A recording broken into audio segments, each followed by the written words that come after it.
Welcome everyone, and thank you for coming this evening to what promises to be a fascinating lecture. The Keynes Lecture is one of the Faculty of Economics' distinguished annual lectures, and is hosted by the Keynes Fund. Before I introduce our speaker, let me attend to a little bit of housekeeping. The structure of our lecture today is that we'll have a talk for around 75 minutes, followed by questions and answers. The lecture is being recorded, but the question and answer session afterwards won't be. And with that in mind, and because the recording won't pick them up, can you please keep your questions to the end unless they're essential clarifications? And with that said, I can get on to the important business of introducing our esteemed speaker, Jordi Galí. Jordi earned his PhD in economics from the Massachusetts Institute of Technology and is a senior researcher at the Center for Research in International Economics, also known as CREI, a professor at Universitat Pompeu Fabra, and a research professor at the Barcelona School of Economics. He has served as director of CREI, co-editor of the Journal of the European Economic Association, president of the European Economic Association, and is fellow of the Econometric Society and foreign honorary member of the American Economic Association. Among other awards, he has received the 2024 BBVA Foundation Frontiers of Knowledge Award, both the Catalonia National Research Prize and the Spanish National Research Prize, and the Euro Johansson Award. He has acted as consultant for the European Central Bank, Federal Reserve, Banque de France, among many other central banks. Jordi has published many highly influential and field-defining works, including key contributions in the Quarterly Journal of Economics, American Economic Review, and Review of Economic Studies. His monograph, Monetary Policy, Inflation and the Business Cycle, an introduction to the new Keynesian framework, is a staple of the graduate programs around the world and a reference book for researchers in academia and central banks alike. He is a thought leader in the field of monetary policy and new Keynesian economics, and today, very much in that spirit, he will be telling us about new work that provides an alternative approach to developing the new Keynesian model, which will help elucidate its workings and provide a stronger basis from which to extend it. It is my privilege and pleasure to welcome Jordi Galí, our Keynes lecturer for this year. Thank you.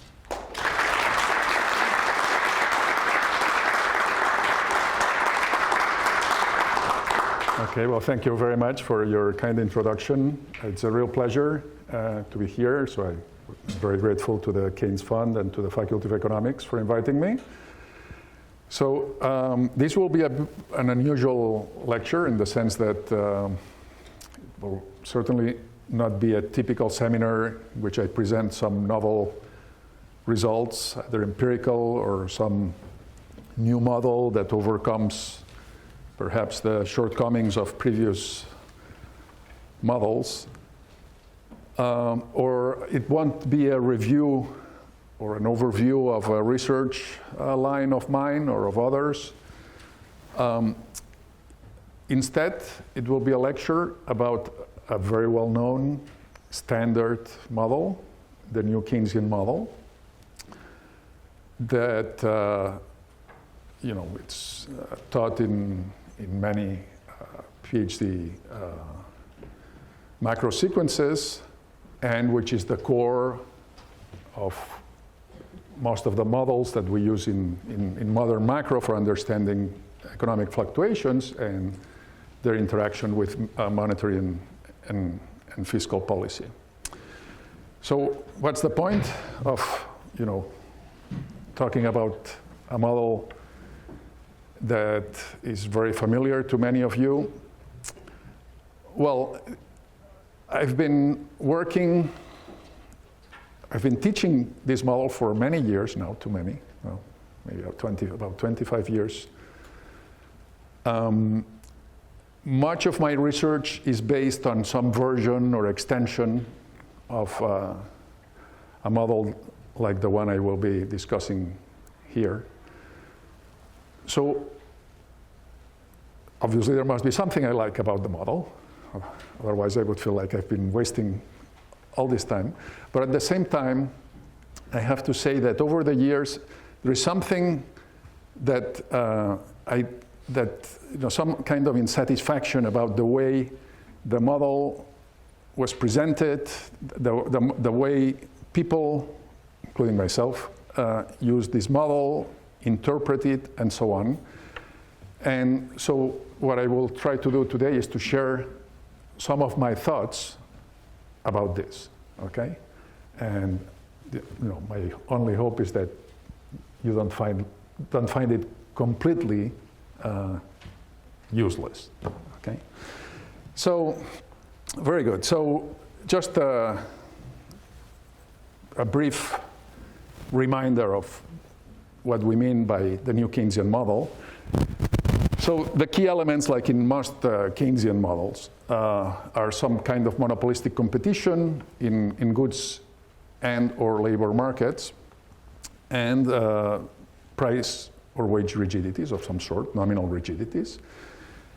And what's important about nominal rigidities are typically the friction emphasized in these kind of models, but what's really important, the essence of these models, is the fact that firms and workers are willing to adjust their markups, okay? So they don't have a constant markup, a desired markup that they want to stick to no matter what, but they are willing to adjust the quantities they produce or offer to the market, in the case of workers, while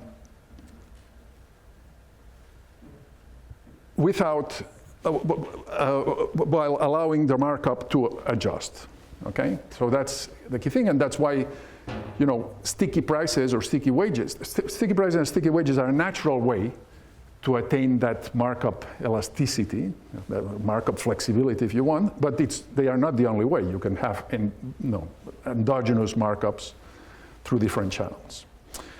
Just to illustrate, what a new Keynesian model is, I'll just rely on the three-equation model that is the basis of my textbook, for instance, and it's the simplest version of the model. So the three-equation model contains, not surprisingly, three equations. The first one is the dynamic IS equation, and that relates output, which is y here in logs, okay? So I will use lowercase letters to denote the logs of different variables. The hats denote deviations from steady state. So output depends on expected output. It's inversely related to the real interest rate, here written as the difference between the nominal interest rate, IT, and expected inflation, E of pi t plus 1, minus the discount rate, which here is assumed to be stochastic, so it has a constant component, rho, plus a random component, zt, which represents a preference shock. And then I have added a GT, that GT here would correspond to government purchases as a ratio of steady state output. Okay, so that's dynamic IS equation in the presence of government spending. Then there is a new Keynesian Phillips curve that relates inflation to expected inflation, and the output gap, where the output gap is given by the deviation of output from the natural level of output, where the natural level of output is defined as the equilibrium level of output under flexible prices. And here I write the natural level of output as a function of a vector of shocks, could be any real shocks that may affect output in equilibrium under flexible prices, fiscal shocks, technology shocks, you name it. And then a third equation that is a policy rule that describes how monetary policy is conducted, and that just assumed here, I just used the standard specification of the monetary policy rule, which is an interest rate rule that many people refer to as the Taylor rule. And in this case, it's a rule that makes the central bank adjust the nominal interest rate in response to changes in inflation and changes in output. And on top of that, there is some exogenous monetary policy shock, VT. Okay, so we assume some exogenous processes for this CT, which is a vector that may contain several shocks, GT, ZT, and VT we can solve under some assumptions on the coefficients of the rule that would guarantee a unique equilibrium, we can solve for the endogenous variables, which are output, inflation, and the nominal rate. Now, there are many extensions of this basic model to allow for sticky wages, investment, open economy, the zero lower, and so on. Now, many of these extensions, surprisingly, are isomorphic to this three-equation model. Okay, just that some of the coefficients, need to be modified. We'll see some examples of that later on. And of course, then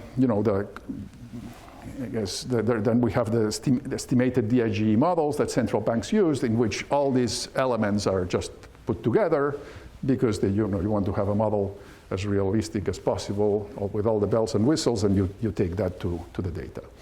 Now, these models and their different incarnations are used for many purposes, have been used for many purposes: optimal monetary policy analysis, evaluation of alternative monetary policy rules in a way that it's not ad hoc but utility based, looking at the interactions between monetary and fiscal policy, looking at how the economy's response to shocks depends on the monetary rule in place, and how, as a result, changes in the way monetary policy is conducted imply changes in the way the economy responds to shocks. And not surprisingly, the model, like any other model, has been subject to a long list of criticisms, which I will not cover here. The Calvo assumption behind the new Keynesian Phillips curve. There was a recent speech by Olivier Blanchard on the evolution of macroeconomics over the past 40 years at the NBR Macroannual, and he, among other things, he was referring to the convergence of research on economic fluctuations on models like the one I'm telling you about. And he said, look, a model like this, which he referred to as the minimalist new Keynesian model, is obviously, the two first equations are obviously false, okay? Which is probably true. That doesn't mean that that doesn't mean that they are not useful, at least for us to think about the economy works. And that's the point of my next remark. So macro models have different purposes, and different purposes to different people. To many people, to many central banks, for instance, they view them as quantitative tools, machines that you can use to generate simulations, to make forecasts, and so on. So things that deliver numbers. But there is an alternative purpose of macro models, and the one that I want to emphasize in today's lecture, which is that even simple models like the one we have seen, if properly used, they can be very useful to understand the mechanisms underlying economic fluctuations. And that, I think, is valuable in itself, independently of how accurate these models are at generating, quantitative, useful quantitative results. Okay. So this is the view that I will adopt here. That, to what extent the new Keynesian model is useful to understand the mechanisms underlying economic fluctuations, and hence to what extent it's a model that it's worth teaching our students at different levels, and also teaching or encouraging policy makers to learn. Okay, so if I take that viewpoint, I see at least two weaknesses of the standard formulations of the model, and that's the ones I want to focus on. First, the focus on the consumption-Euler equation, and second, the focus on nominal interest rate rules. Okay, so here what I will show you is a proposed reformulation of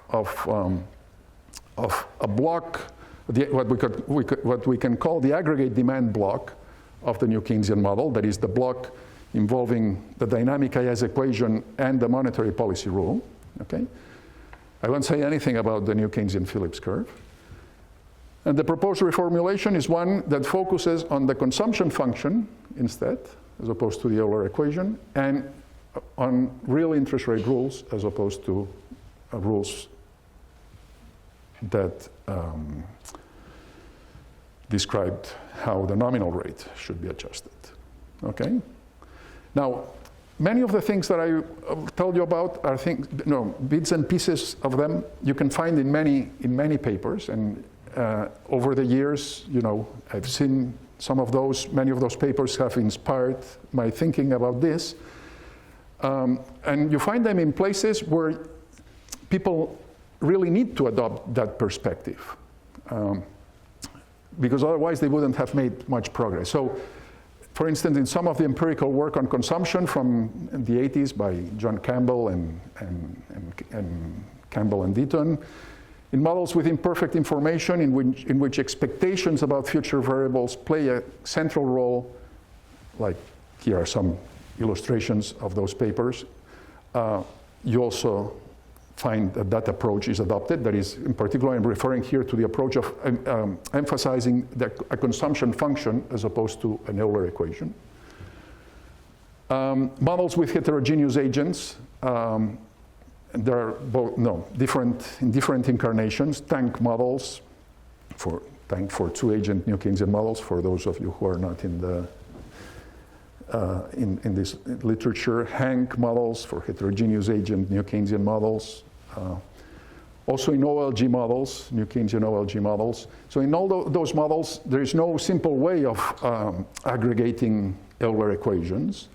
And in order to make some progress, at some point you need to go back to a consumption function. And also there's some work on many authors that have used, without perhaps emphasizing it much, with the exception of Romer 2000, in which it's a paper in the Journal of Economic Perspective, in which he proposes an alternative way of teaching the ISLM model for undergraduates. But all these papers make use, just for convenience, of real interest rate rules as opposed to nominal interest rate rules. Okay? And here I want to emphasize this, that it's not just something convenient, but it's something that is actually quite powerful. Okay? For reasons that I'll try to make clear. So here's the outline of my talk. So first I'll talk about the dynamic IS equation and its discontents, the problems,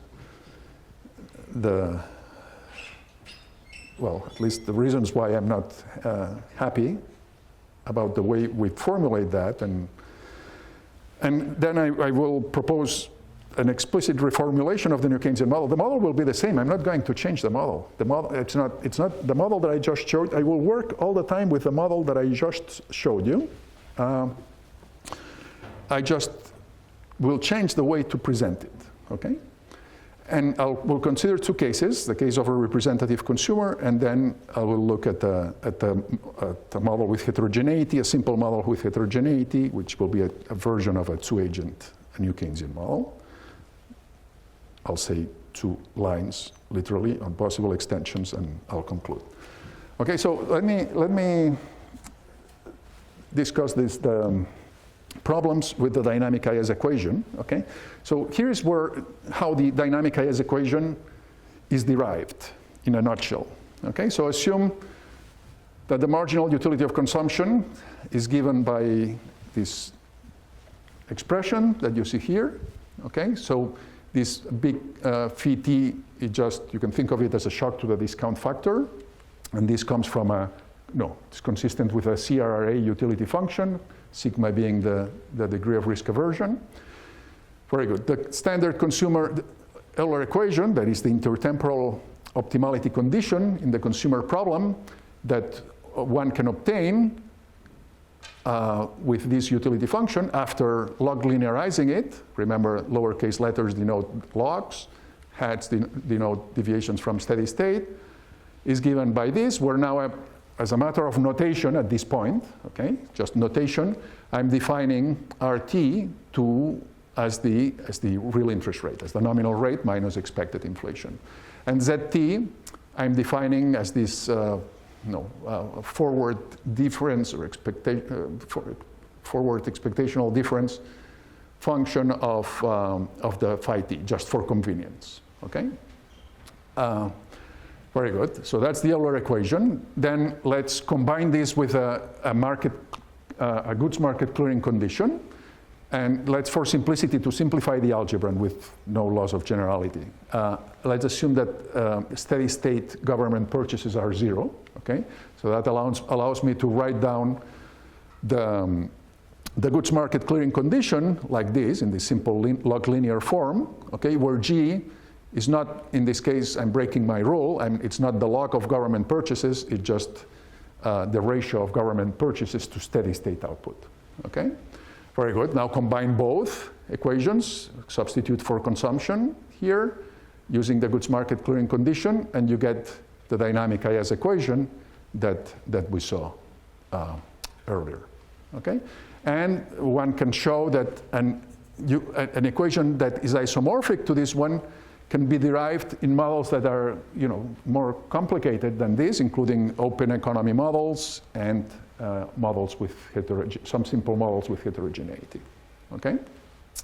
So it doesn't only apply to the simple closed economy representative agent model. Very good. Now for concreteness, let's assume that ZT follows an AR1 process, an exogenous AR1 process, okay? Well, in that case, we can solve this equation forward. We can solve this equation forward and write it like this, okay? So consumption is a function of current and expected future real interest rates plus a term that depends on the current preference shock. And output is equal to the same stuff, obviously, consumption plus the G term, the government purchases, okay?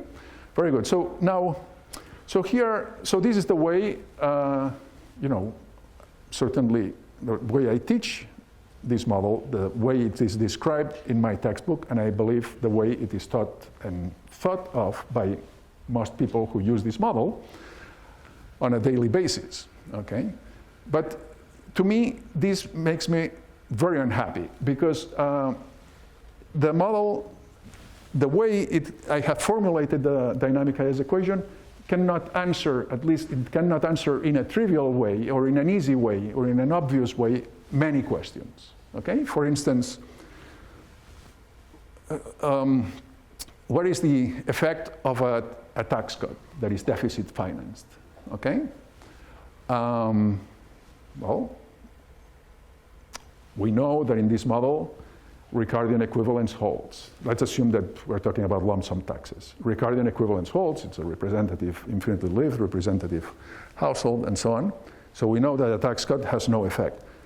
Why? Because we know that the present discounted, given the path of government purchases, the present discounted value of taxes is invariant to the timing of those taxes. Okay, so a tax cut today means a tax increase in the future, so it shouldn't matter. But where do you see that here? It's not obvious in any of these equations. Okay. Another example. We usually teach our students that an increase in government purchases, well, has a number of effects on the economy, one of which is a wealth effect on consumption, because sooner or later those government purchases have to be financed by higher taxes. That reduces the resources that the representative consumer gets. So that should have a negative wealth effect on consumption. Where is that? It's not here. And this gives the correct answer. There's nothing wrong with this. But it's certainly not obvious in any way. No, I remember once, a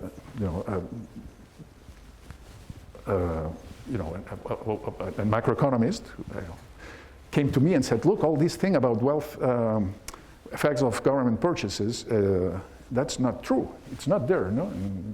You cannot see it. But it has to be there. It has to be there.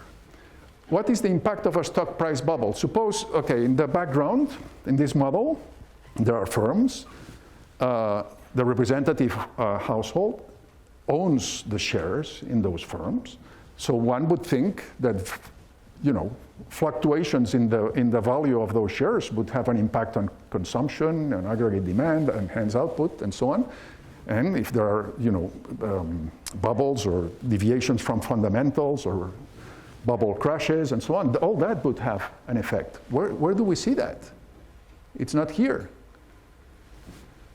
How about what we could think of animal spirits? Irrational waves of optimism or pessimism about the future prospects of the economy. Okay, the economy, wow, we expect the economy to grow and so on. I mean, one would think that would induce an increase in consumption, an increase in aggregate demand today. Where is that? I don't see anything here. I only see a real interest rate, current and future real interest rates, some preference shock. Then the forward guidance puzzle. Okay, for those of you who may not be familiar with the forward guidance puzzles, there are different versions of different formulations of the forward guidance puzzle, but the simplest one is the following. Just look at this equation. Okay, increases in the real interest rate have a negative impact on output. Okay, that's not surprising. But what may be more surprising is that the impact on output is independent of the horizon at which the increase in the real interest rate happens. So if the central bank changes interest rates today, and so that the real interest rate increases by 1 percentage point today, the impact on output today is the same as if that, in a credible way, the central bank were to announce that 100 years from now, the real interest rate will be increased by 1 percentage point. Well, that's the forward guidance puzzle. Okay. So why is there such a puzzle? After all, our consumer discounts the future. So shouldn't that those interest rates expected at longer horizons be discounted somehow too? Okay. So if all these questions, all these and more that one could list, I think are the result. The main problem with this is that there's the use of an Euler equation, which is the only optimality condition that we have used in the consumer problem, is incomplete. It's an incomplete characterization of the consumption savings problem. Okay, and so the proposed solution is to go back to the consumption function. Okay, the consumption function, to derive the consumption function and to see through the consumption function how all these questions have a simple answer. Okay? So that's what I will try to convince you. So, and I'll try to do it in a way that is consistent with the model and with its simplicity. Okay? So let's start with the case of a representative consumer. Okay? And let's look at the consumption savings problem of that representative consumer. Okay, so this will be very simple. So this is the period budget constraint. I'm assuming complete markets. We can relax that assumption. I'll tell you at some point what is the only thing that we need. But for simplicity, I'm assuming complete market. So this is labor income, the wage times hours worked. Consumption. This is financial wealth in period T, at the beginning of period T.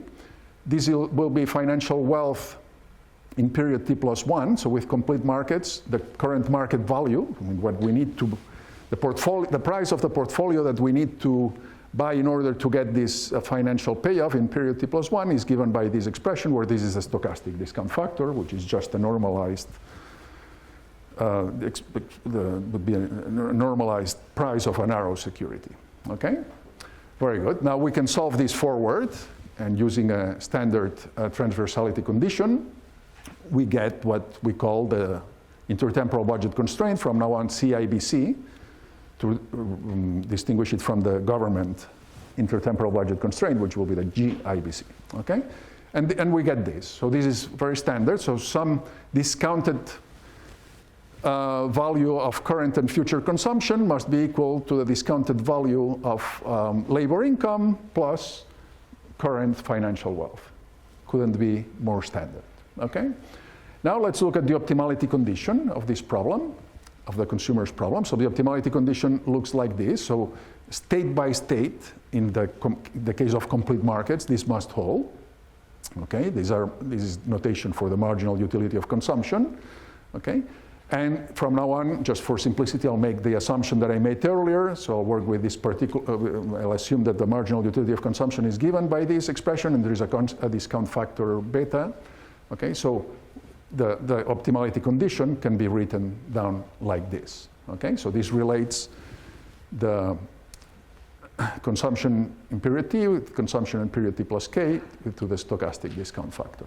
Okay, now we can express this in log deviations from the steady state. So now I'm taking logs, and the hats denote deviation from steady state. It just the log version of this in deviations from steady state. Okay, nothing new. And okay, very good. So let's save that. Okay, for the time being. And now we can price a 1-period nominal bond. Okay. This is QT, let QT denote the price of a 1-period nominal bond, which is related, so this defines the nominal interest rate, okay? And we know that this is the way to price it. And hence, well, we can just log linearize this pricing equation and obtain this simple relationship between the expected stochastic discount factor between period t and t plus 1 and the real interest rate. Okay? Now, we can now make use of the fact that the stochastic discount factor between t and t plus k is just the cumulative sum of the 1-period stochastic discount factors, at each point between period t and t plus k, and to obtain this simple relationship between this term and this term, take expectations on this, replace it with this, and we get this version of the optimality condition, which, by the way, this would also hold in an environment with complete markets in which the consumer would only have access, say, to a bond, okay, to a riskless bond, okay? Very good. Where ZT is defined like this. Okay, so you see that if the interest rate was constant at the steady state level, this would be 0. If we have no preference shocks, then in expectation, the consumer would try to smooth consumption over time. Okay, but of course, there may be deviations from that because the interest rate, may increase, it may decrease, and also because of these shocks, these preference shocks that exogenously make the consumer more impatient or less impatient, and so on. Okay, so this is all very standard. But now let's plug this, so that's the key step.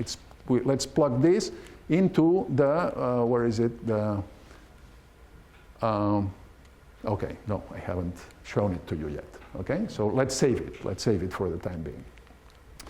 Now, in equilibrium, the financial wealth of the representative consumer must be equal to the value of the stocks it holds. There is no other asset in positive net supply, only the stocks of firms. Let's suppose that that stocks of firms are valued at their fundamental value, which is the discounted value of the profits or dividends, D.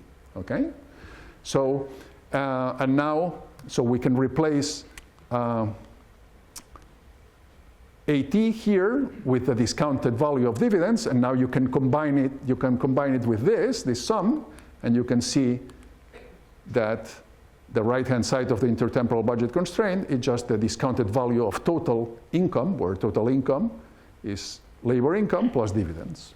Okay, and all this income accrues to the representative consumer, of course, because there is nobody else. Okay, in this version of the model.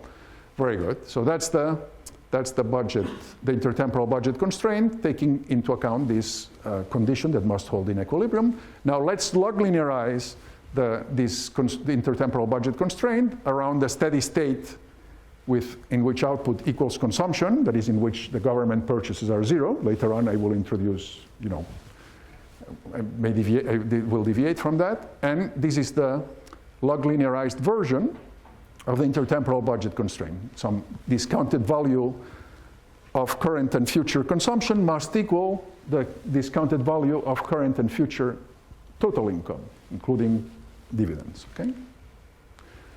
Very good. Now, we can replace these expected consumption terms here using the optimality condition that we have just derived, okay? And to obtain a consumption function, because it allows us, you see, we can write down this expected consumption in terms of consumption today. And then we can solve for consumption today, and we get a log linearized consumption function that looks like this, okay? And this is the key thing that is missing from an analysis which just uses the Euler equation to begin with and imposes goods market clearing on that Euler equation. So consumption in period t, the level of consumption depends on current and expected future income, okay? 1 minus beta is the marginal propensity to consume, okay? So a small marginal propensity to consume because we think of beta as being close to 1, of course. It depends on current and expected future interest rates and on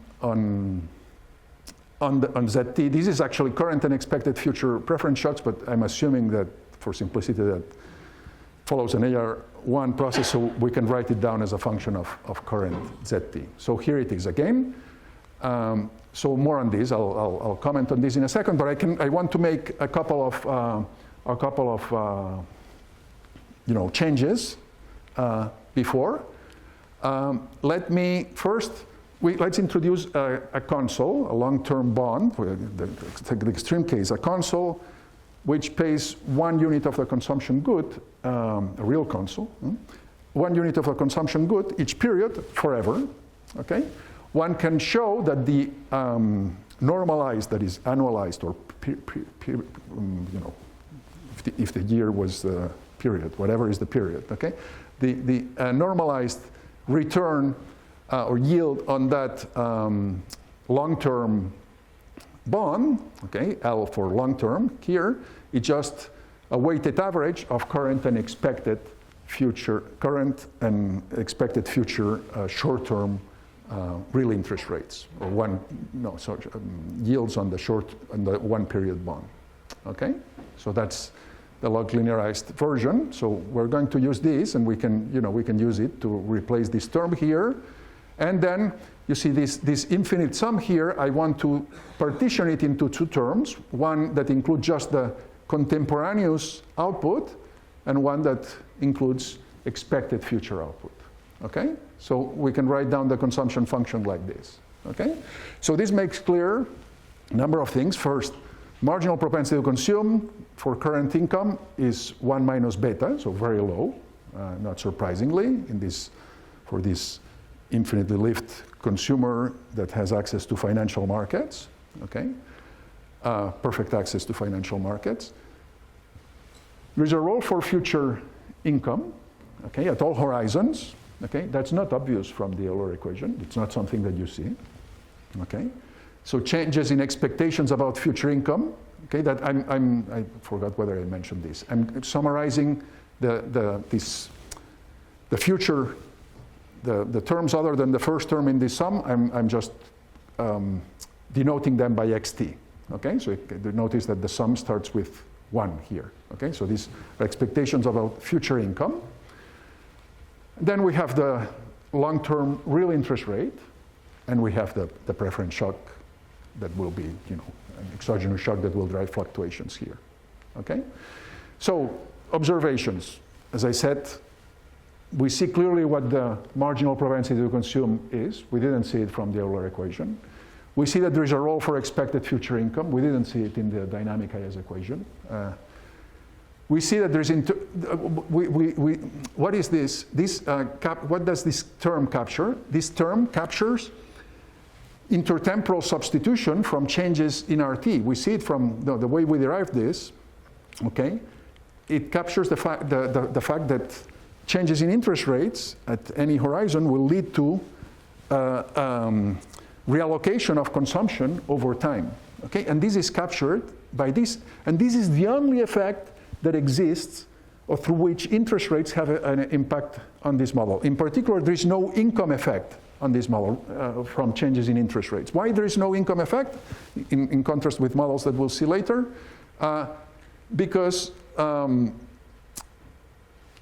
those bonds are in zero net supply. So the consumer holds, in equilibrium, holds a zero amount of those bonds. Okay, so this is related with this, that output equals consumption in the steady state. Okay? And then we also see very clearly what is the direct effect of monetary policy here. The direct effect of monetary policy, of changes in monetary policy, expressed through changes in the real interest rate, current and expected future short-term interest rates, and reflected in the long-term rate, is given by this term. This gives you the direct effect of monetary policy, understood as the effect of monetary policy on consumption, keeping current and future output unchanged. So what we can, if you want the partial equilibrium effect of monetary policy, okay? And you see here that there's no forward guidance puzzle in the sense that very clearly changes in expected future real interest rates have an impact on consumption that is decreasing with the horizon. Okay, you see the beta to the kth power here. Okay, the impact is decreasing with the horizon. So the forward guidance puzzle vanishes. Okay, at least formulated the way I have formulated. Okay, very good. So obviously this is a partial equilibrium. This is a consumption function. We want to solve for the full equilibrium. Okay, and let's do it. Okay, so now we impose goods market clearing. Here in this simple case, I don't have government purchases. Okay, so output equals consumption, and consumption is given by the consumption function. Okay, now here we see something that I believe it's useful to note. The fact that there's a static multiplier. The static multiplier comes from this simultaneity. This is related to the what we call the Keynesian cross. Okay, so consumption depends on today's output. Okay, but output depends on consumption. Okay, so there's this multiplier effect that is captured by this. Formally, we solve for output, for current output here, just by moving this term to the left-hand side. Okay, and we can write the expression for output like this. Okay, so this is what is known, some people refer to as a temporary equilibrium. That is, we're conditioning on expectations of future output.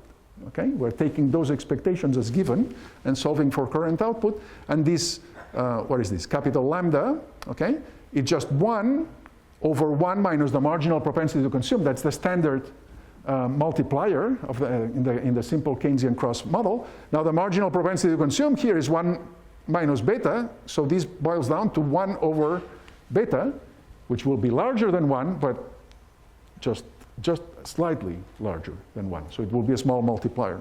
Okay? Very good.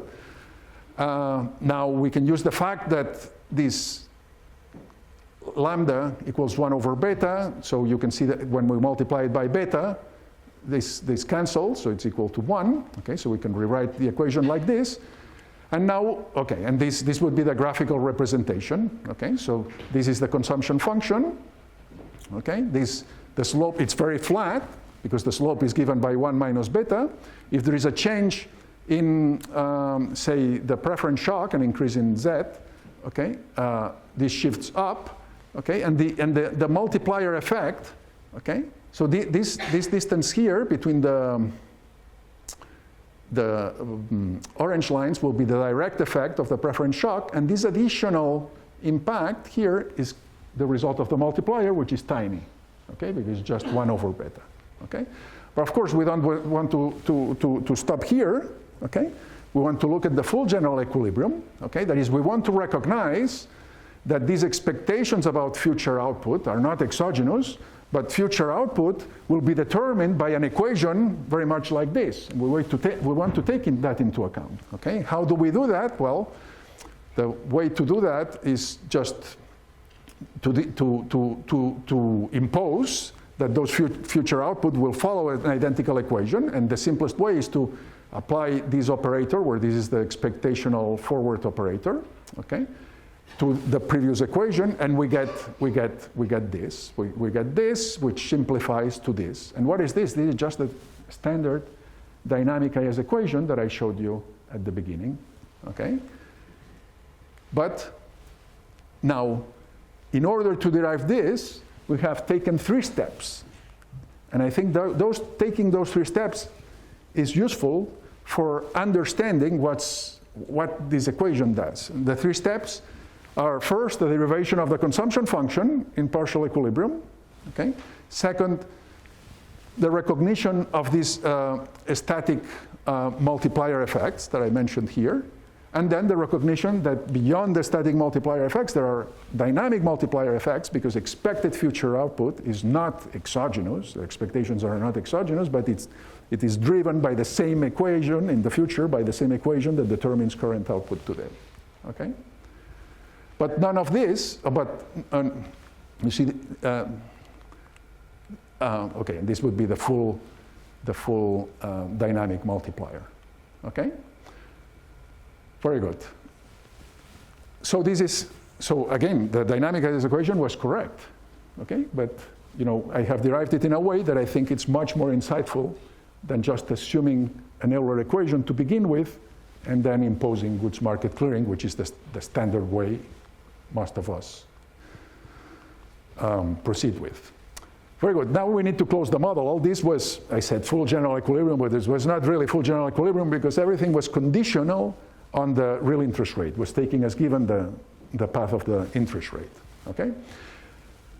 Now, I haven't said anything about prices being sticky, non-sticky, and so on. So everything that I've done would hold in a model with flexible prices. Now, in a model with flexible prices, output would be determined by, completely determined by supply factors. Okay, so it would be a function of real shocks. So in this equation, output would be independent of the real interest rate. This equation would actually determine the real interest rate given output. Okay, output would be the natural level of output for the flexible prices. That would be a function of real shocks, and then we could use this equation to determine the real interest rate.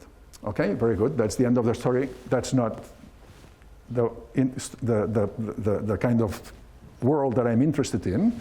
I'm interested in a world in which, because markups are elastic, okay, because of sticky prices or sticky wages, okay, and hence, as a result of that, output is demand determined, okay, then, that the supply side doesn't pin down uniquely output in that equation, and there is a role for monetary policy in determining both the real interest rate and output. Okay, and the question is, what will that, or how that monetary policy should be conducted? How should the central bank steer monetary policy in order to achieve its objective? Now, the standard assumption in the literature is, well, a rule for the interest rate, the nominal interest rate is assumed, like something like the Taylor rule. Why? Well, I don't know. I guess because Taylor, assumed an interest rate, a rule for the nominal interest rate, because central banks make decisions regarding a nominal interest rate when they make announcements of the monetary policy decisions. They refer to some nominal interest rate. Okay. But the nominal interest rate that they refer to is not necessarily the interest rate in the model. It's typically a very short-term interest rate that affects only banks. Okay, it's not the interest rate on say, a one-quarter asset. Okay, so here I want to suggest that there's one can make a case for assuming an interest rate rule for the real interest rate instead. Okay, why? Well, because that's the relevant interest rate. Okay, it's the one that affects. It's the one that affects consumption and hence aggregate demand and output. Okay, so why not, think of the central bank as implicitly, okay, because after all, no central bank has an explicit interest rate rule anyway, but implicitly making decisions so that in equilibrium, the real interest rate follows a certain path or is related to target variables in a specific way. Okay, and secondly, so that's the relevant interest rate, and also because, as we will see, it's very convenient. It allows us to solve the model in a very simple way, and because it turns out it becomes, the model is robust. Under certain assumptions, the model becomes robust to any specification of the wage and price equation. In fact, you can solve the model without specifying how prices and wages evolve over time. Okay? Wage inflation, price inflation, and hence you don't need, for instance, the new Keynesian Phillips curve, one of the most controversial aspects of the model. Okay? And of course, to the extent that prices are sticky, that there are some nominal rigidities in the economy, the central bank will have, the central bank can have an influence on the real interest rate. It can move the interest rate around at will. In fact, it's very easy to go from a real interest rate rule to a nominal interest rate rule if what you want is some instructions for how to set the nominal interest rate rule. Okay? Just need to include expected inflation as a wedge between the two. Okay? So very good. So let's see how one can go about this. So here's a simple rule that I will use several times. It's a rule that relates the real interest rate today to output, okay? And then this is an exogenous component, X for exogenous, no? An exogenous component. And we're just going to assume that phi y is positive, that's to guarantee uniqueness, and that this exogenous component follows an AR1. We can combine this with the dynamic IS equation that we have just derived and solve for output. And here you have, this would be the full general equilibrium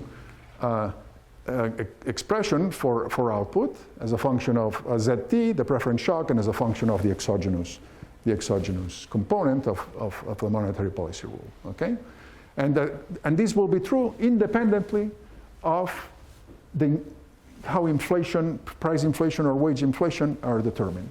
I haven't said anything. I haven't used the new Keynesian Phillips curve. Nothing. Okay, very good. So here are alternatives. So instead of writing down a rule for the real interest rate, why not for the long real interest rate? Because after all, that's the one that matters. That's the one that we saw enters the consumption function. It's not the current real interest rate that matters. It's the current and expected, it's some discounted sum of expected future real interest rates that are summarized in the long real rate. So why not write down an expression, a rule in terms of the long rate, okay? And in some instances, so for instance, if you're willing to take a stand on the inflation equation, say if you assume the new Keynesian Phillips curve, specifically, you can write down an interest rate rule for the long rate that responds to inflation, and you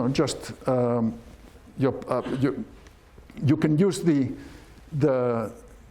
expression for inflation in the new Keynesian Phillips curve and the relationship between long and short rates, and to show that this is equivalent to a rule for the short real rate that responds to output and also to this term that is exogenous to monetary policy, which is the natural rate. And this you can plug in the dynamic IS equation, and you can solve for the model.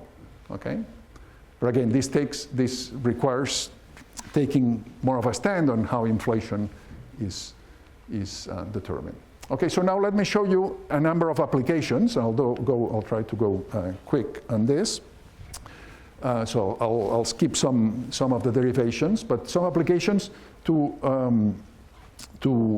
illustrate the usefulness of this approach, and in giving us insights that we would not get from the standard approach. Okay. So looking at the direct versus indirect effects of monetary policy shocks. So this is something that many researchers have emphasized in recent years in the context of this Hank model. So let's look at it in the context of a representative agent model. Okay, so suppose that the central bank follows this rule, okay, that the exogenous component follows an AR1 process.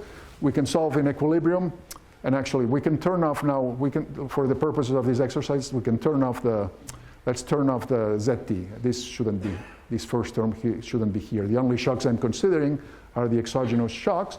Okay, so we have this process for output as a function of the exogenous monetary policy shocks, and then we can use the rule, okay, to solve for the equilibrium real interest rate. Okay, just plugging this expression for output in here. Very good. Now, we can easily compute the direct effect of a monetary policy shock on consumption. We saw it earlier. It was in the consumption function. There was a term, okay, that I stressed was the direct effect of a monetary policy shock, which was given by this. Okay, so given this path of the real interest rate, we can compute this, and we get this expression. Okay, obviously it's negative. An increase in the real interest rate has a negative impact on consumption. And this is the total effect of the monetary policy shock on both consumption and output, because they are equal. Okay, so we can very explicitly compare the direct effect versus the total effect, where the total effect also incorporates the multiplier effect, the fact that the initial increasing or decreasing consumption resulting from the change in interest rates has an impact on output, which in turn has an impact on consumption, which in turn has an impact on output, and so on. And not only output today, but output in the future, because that also affects consumption. Okay? So one can compute a ratio that is some researchers use in the literature. It's the ratio of the direct over the total effect, and you know it's given by this. And we see that it's decreasing in rho r. And by the way, you know, some researchers have made the point that in the model with a representative consumer, the direct effect is very small. The direct effect is dominant, okay, relative to the total effect. But we can see from here that this is not necessarily the case. It depends on rho r, the persistence of the shock, okay? This can go between 0 to beta, beta being close to 1.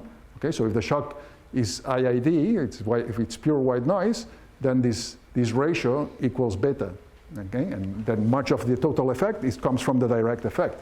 But if there's strong persistence in the shock, then the general equilibrium effect is very important. Why? Because the output response is much more persistent, and consumption is forward-looking. Okay, so consumption also responds to these expectations of high output in the future. Okay, so and that would be part of the indirect effect of monetary policy. Okay, so again, but the basic point is that this way of looking at the model allows us to analyze this. Fiscal policy. Okay, so let's introduce a government. So this would be the government budget constraint. This is government debt. This would be the value of the debt that the government issues today. Sorry, this is the debt that the government, repays today, okay? The debt service today. And this is the debt service tomorrow, and this is the value of the debt issuance today, okay? Now we can iterate this forward. We obtain an intertemporal budget constraint for the government, which is a standard. Essentially, it says that government debt, the value of government debt today must be equal to the discounted sum, properly discounted with the stochastic discount factor, of the primary surpluses in the future. Okay, so let's assume that in the steady state G is 0, and that we have positive government debt in steady state. Okay, that means that the representative consumer now will be holding some bonds, okay, in the steady state. So this must hold in the steady state, and we can log linearize this budget constraint around that steady state, and it looks like this. So essentially, it says that the discounted sum of government purchases plus the value for the current value of government debt must be equal to the discounted sum of taxes minus this term. So what is this term? This term is the income effect. Notice that it depends on the steady state government debt. Okay, it's the negative income effect of coming from changes in interest rates, and the fact that in steady state the government has a liability, okay, which is affected by that interest rate. Okay, so it's a negative income effect, so it's subtracted from, the revenues, if you want, current and expected revenues. Okay, so this is what this is capturing. Okay, so now let's look at the consumers' problem. Well, it's essentially the same, but now I'm adding this tax here. And now the difference with the previous exercise is that in equilibrium, the wealth that the consumer holds will include the bonds that are in positive net supply, in addition to stocks, okay? And that's given by BG, okay? Okay, because this must hold in equilibrium. Now we can log linearize this around steady state, and we get a log linearized intertemporal budget constraint for the consumer that looks very much like the previous one, but now we have these taxes, current and future taxes. We have government debt, which is here, okay? And we have this term here, which captures the fact that now there is an income effect from interest rate changes, because now in equilibrium, the consumer is holding positive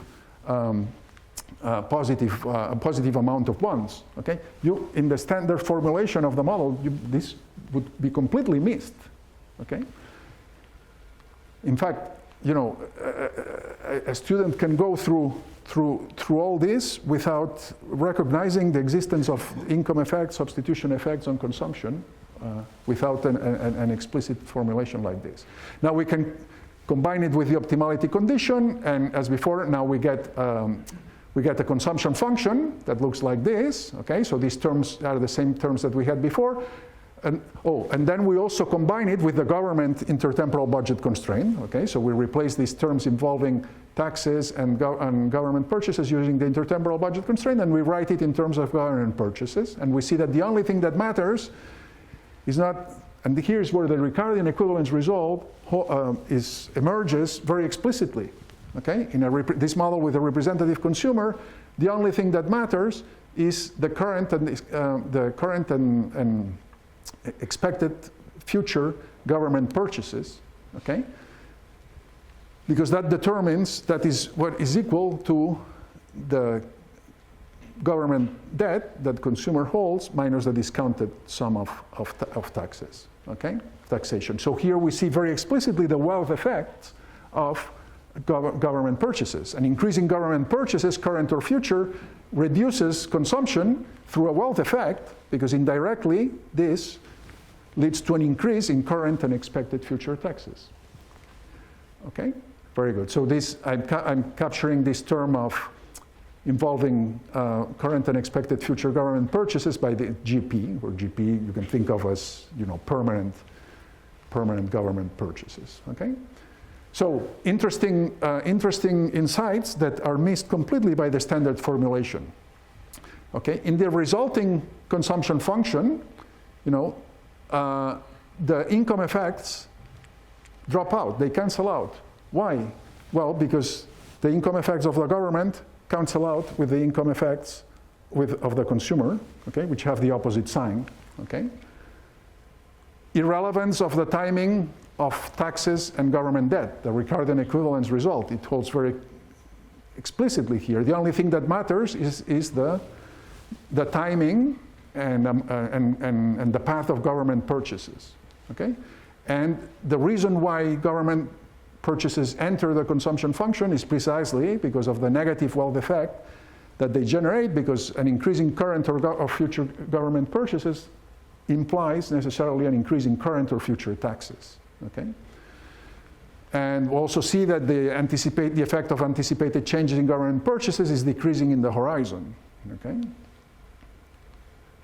Very good. So again, I think these are all useful insights that we don't get in the standard problem. So we can repeat the same steps. So we combine this consumption function with the goods market clearing condition. We can solve for the temporary equilibrium, and then we can solve for the general equilibrium given RT, and we get a dynamic IS equation that looks exactly like the one that we could have started with, but again, missing all those insights that I just mentioned. Okay, we can assume now an AR1 process for G, a simple rule for the real interest rate, and solve trivially for output, for consumption, and so on. Okay, and here, so we for instance, here we can analyze the multiplier of government purchases on output. Okay, so there's a whole huge literature on that. So here we see that in this model, it's bounded above by 1, okay? Now, why is it bounded above by 1? Again, this formulation that I proposed gives us a clear idea of why that's the case. So take, for instance, the case that if phi y equals 0, so if the central bank doesn't respond to output, okay, then this multiplier is trivially 1, and there's no crowding out of consumption. So why is that the case? Because in this case, well, in this case, the real interest rate will not change, okay? So there will be no intertemporal substitution, okay, because the real interest rate doesn't change, and because the negative wealth effect of higher taxes is exactly offset by the positive wealth effect caused by the persistently higher output.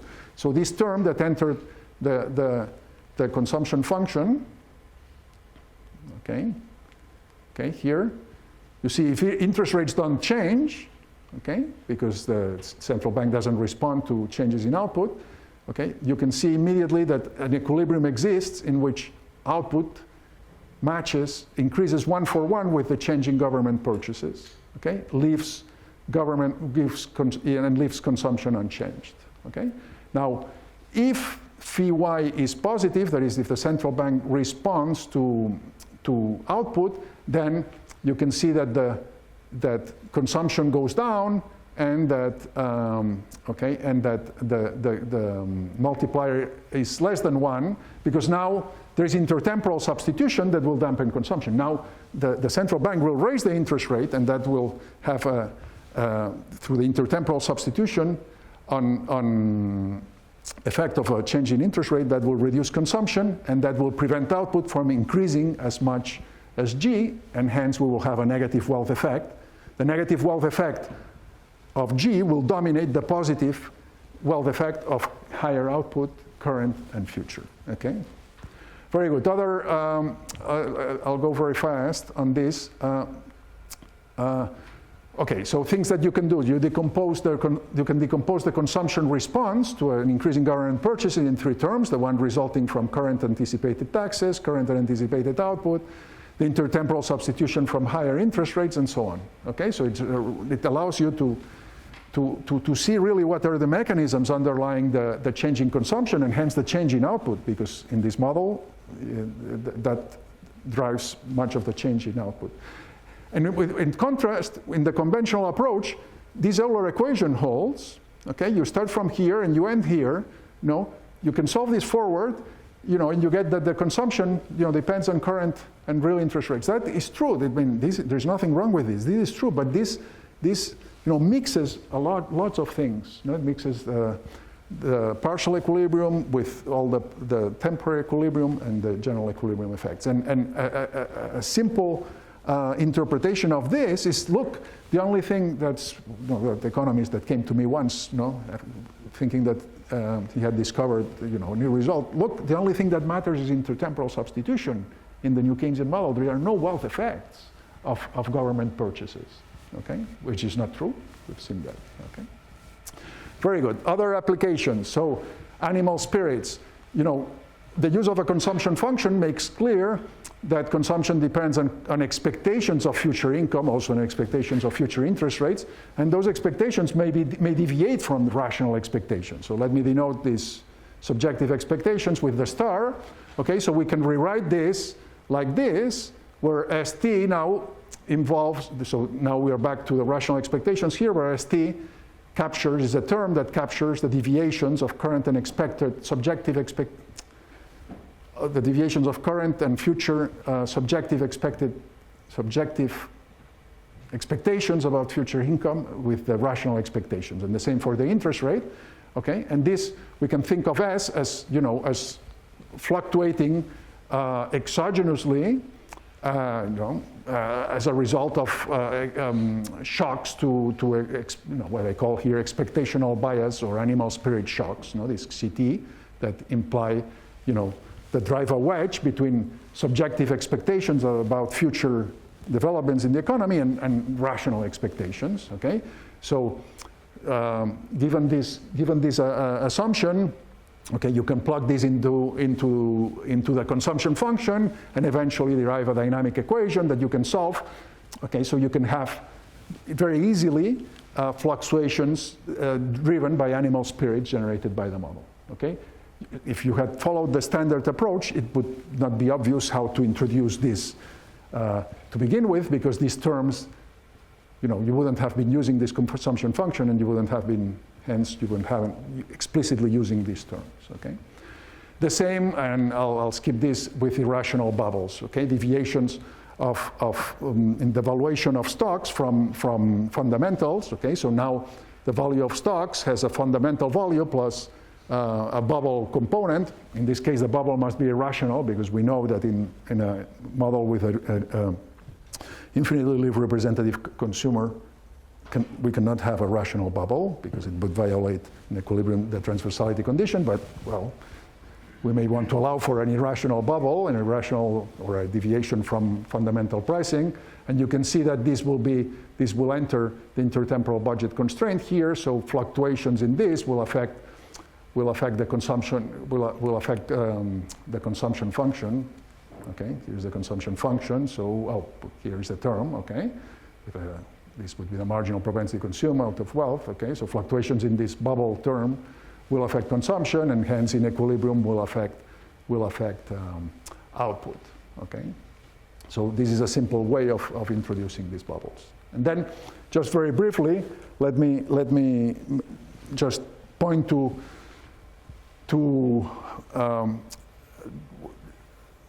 how one can use this approach in a model that deviates from the representative agent model. So it's a tank model, okay?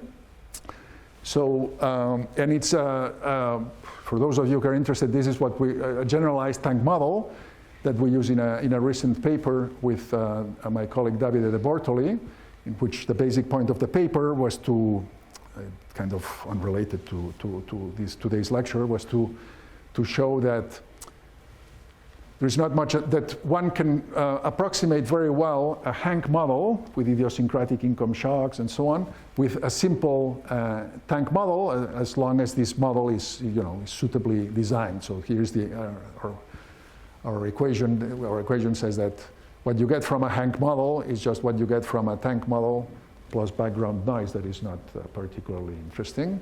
And that's just an advertisement of tank models. So here is a simulations of two models, a Hank model and a tank model, properly designed, okay, in response to monetary policy shocks. So you see that the lines are on top of each other, okay?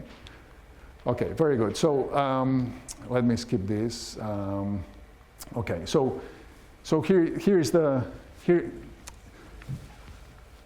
just to, yeah, I have little time, so maybe I'll take 5 extra minutes, okay? Thank you. So just so that you have an idea of the model, so there are 2 types of agents, hand-to-mouth and unconstrained agents. Hand-to-mouth consumers, there's a constant fraction of hand-to-mouth consumers, like in most tank models. The difference with the standard tank model is that in which, in the standard model, hand-to-mouth consumers are not allowed to participate in financial markets here, and they just get labor income, okay, and they consume their labor income. Here, hand-to-mouth consumers are assumed to be against a binding borrowing constraint. That is, they're assumed to be holding debt and to be always against a binding borrowing constraint. So this is the bonds that they hold, and the constraint is that those bonds have to be above this negative value, so this is a borrowing constraint. But the assumption is that they are always against this borrowing constraint. Okay, so here, actually, this should be an equality because we're assuming that they are always against the borrowing constraint.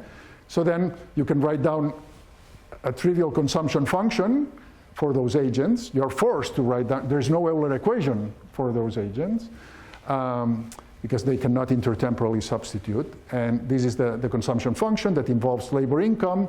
We allow them also to hold dividend income, though not to trade stocks. And the difference with the standard model is that you see the productivity of these hand-to-mouth agents may be different from the average productivity in the economy, and the amount of stocks that hold, they may be different from the average agent in the economy. These are the taxes they pay, and this captures possible changes in the in VT, in the maximum leverage ratio, okay?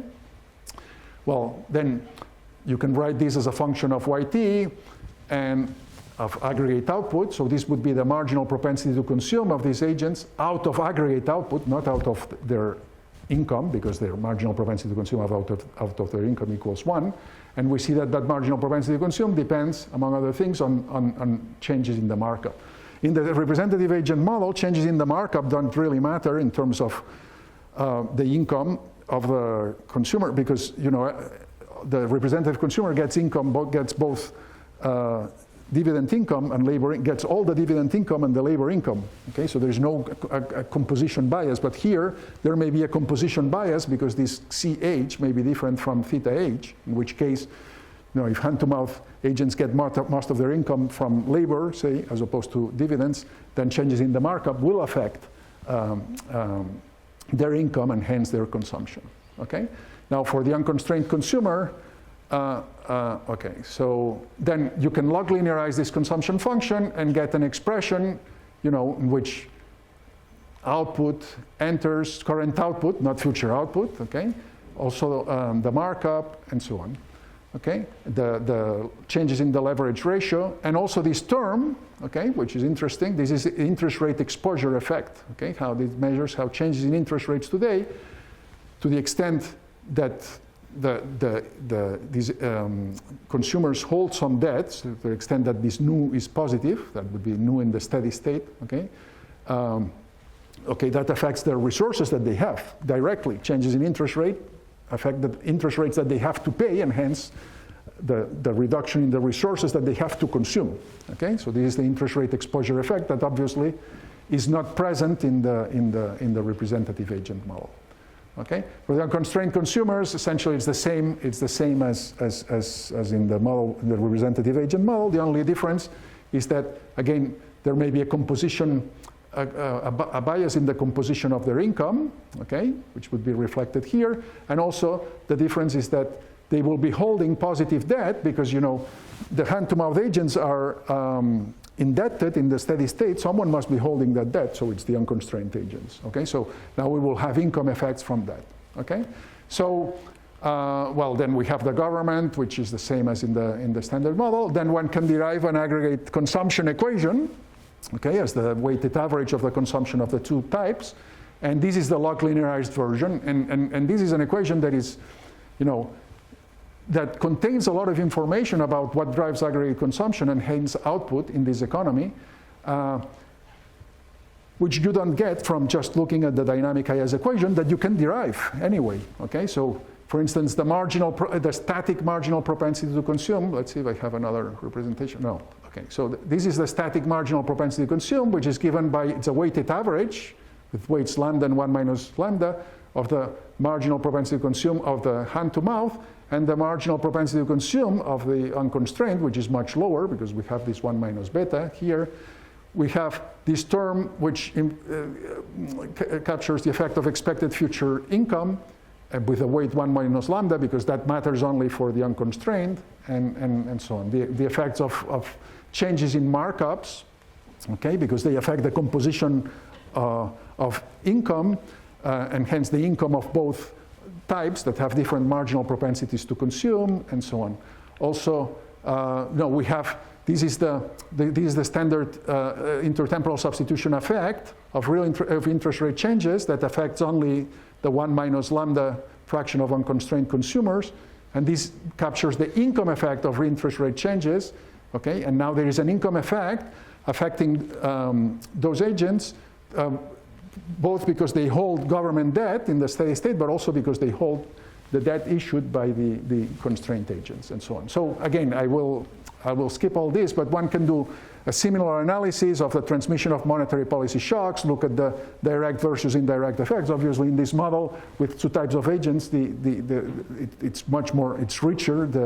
The channels that are at work are much richer than in the representative agent model, and also one can, I'll skip this, and also one can look at fiscal policy and look at, how this would be the aggregate consumption function in the presence of fiscal policy shock. So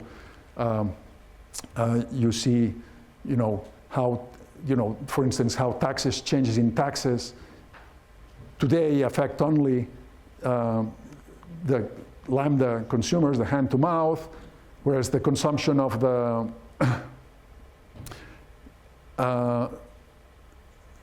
and also, well, to the extent that changes in government purchases change the markup, will affect the hand-to-mouth, whereas for the unconstrained agents, it's only current and expected future government purchases that matter, like in the representative agent model, okay? Very good. So this allows us to, now we can combine it with a goods market clearing condition, look at the temporary equilibrium, the general equilibrium, and so on, and one can obtain this dynamic IS equation. In this case, in contrast with the standard model, we have, in addition to these exogenous variables, these are tax shocks, these are government purchase shocks, we have the evolution of government debt that is a state variable, but we have another equation that describes the evolution of government debt. So we have a system of two different equations, but that we can solve using the method of undetermined coefficients by hand.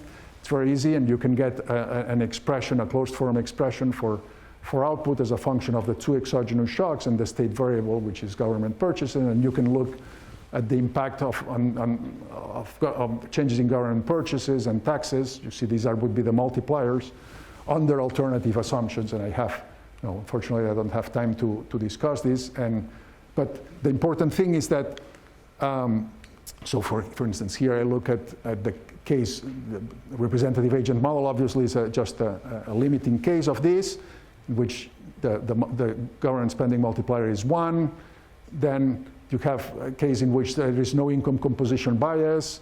Okay, so the C and the theta are the same, so you get this, you have now a multiplier that is necessarily larger than 1 to the extent that you have hand-to-mouth consumers. You can look at the case of a tax-financed increase in government purchases, and you see that there are many, this can be positive, then can be negative. You can look at the conditions in a very explicit way. You can look at the conditions under which this multiplier will be larger than 1. It can be larger than 1, less than 1, so it can be associated with an increase in consumption or decrease in consumption. You can look at the standard tank model, Florin's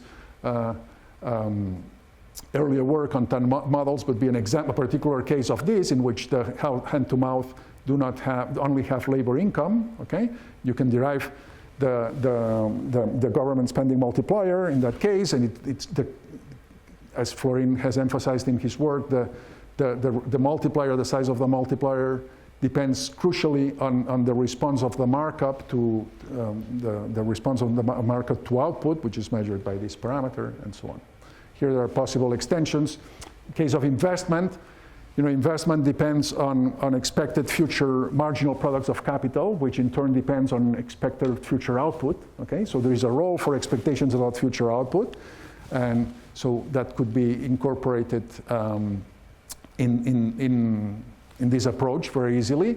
And also in the case of an open economy, there are the so-called real income channel that refers to wealth effects of terms of trade and consumption. So this is an example in which a consumption function must be derived in order to see how those terms of trade affect consumption. So it's a case in which necessarily one would need to adopt this approach of using a consumption function instead of an Euler equation. Okay, so I've gone very fast on this second part, but let me just conclude and summarize. So again, the basic idea, the basic purpose of this was to convey this concern that I have and that others may share, that standard formulations of the aggregate demand block in the new Keynesian model, rank versions or tank incarnations and so on, are not fully satisfactory. And the reason, and that's what I have tried to convince you of, is that the dynamic IS equation, which is the key equation in one of the key equations or one of the key blocks of the model, combines too many things at the same time. It combines partial equilibrium with general equilibrium and hence it hides some of the mechanisms that underlie the consumption decisions, okay, and potentially also investment decisions. And also that the interest rate rule does not focus on the relevant interest rate. By focusing on the nominal interest rate, necessarily, you need to bring, inflation into the picture, expected inflation, and hence a model of inflation into the picture, and then it's more controversial. Okay. So the proposed reformulation is one that focuses on the consumption function with an explicit distinction between partial equilibrium and general equilibrium effects, and one that focuses on real interest rate rules as opposed to nominal interest rate rules. And I have shown you some applications as illustrations of the advantages that at least I view of this alternative approach. Now there's an unexpected outcome of all this that I think is interesting, is that here I have proposed a model, a new Keynesian model, or a version of the new Keynesian model that has not only no reference to money, but it has no reference to inflation, okay?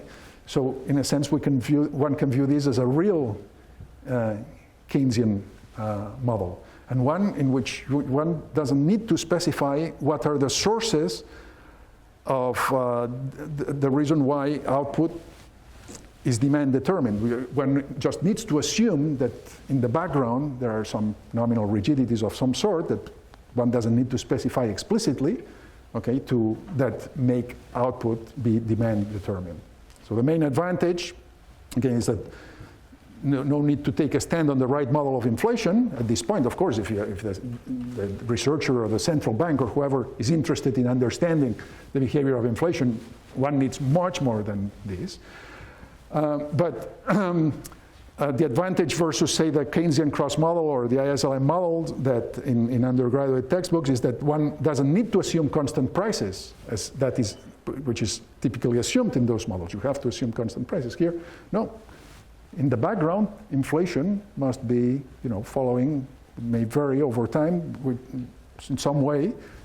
We just, in order to understand economic fluctuations and the mechanisms behind economic fluctuations, we just don't need to understand how inflation evolves over time. Okay, so in a sense, this just I need to refer to Keynes at some point, no? In this lecture. So it connects quite a bit with Keynes' general theory. If you look, I read the general theory twice in my life. The first time I was, it was an undergraduate student. I was really interested in macroeconomics and so on. I was really excited about reading the most important book on macroeconomics. I didn't understand anything. It was completely incomprehensible to me. I didn't go beyond chapter 2, I think. I reread it during one summer, maybe 10 years ago or so, and it was an amazing source of happiness because I understood everything. I thought. I think I even found some mistakes that. But one interesting thing is that in the general theory, Keynes hardly refers to inflation. It's a book about quantities. And in fact, I didn't reread it for this lecture, but I looked at the index of my edition, and in the index, if you go to the index and you look at inflation, and there are five references in the whole general theory to the word inflation. Okay, so I think proposing here a version of a new Keynesian model that ignores completely inflation is something that to which Keynes would not object completely, at least I would say. So thank you very much for your attention.